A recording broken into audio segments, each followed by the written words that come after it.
Hey guys, this week's video is dedicated in memory of Hensha Bas Freda Zissel, a very special and sweet neshama that was taken from us too soon.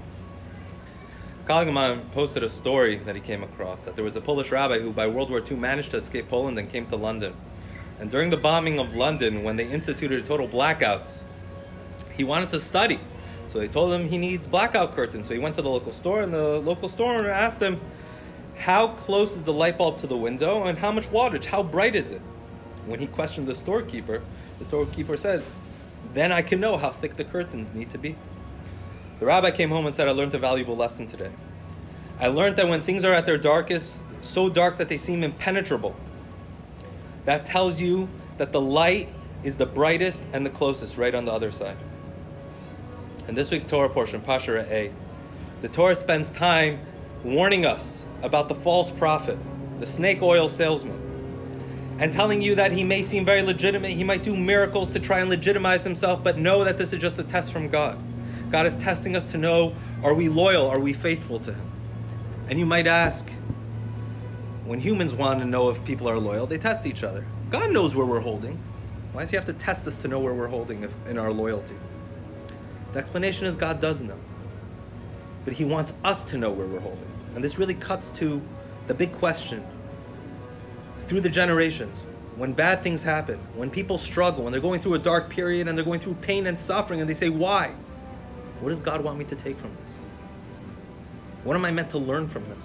What does he want? There's no easy answer. There never has been an easy answer to this.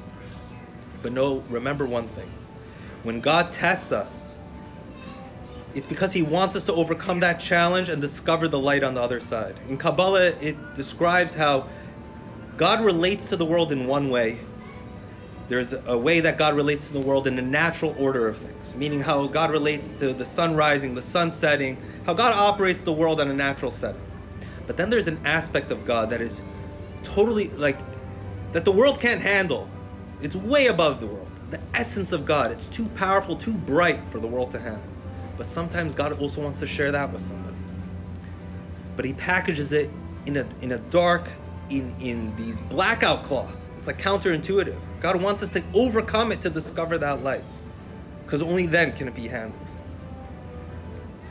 And this is the lesson we have from the Parsha, from the snake oil salesman, from the false prophet, to know that this is a test that we should know. What are we capable of? Are we capable of overcoming?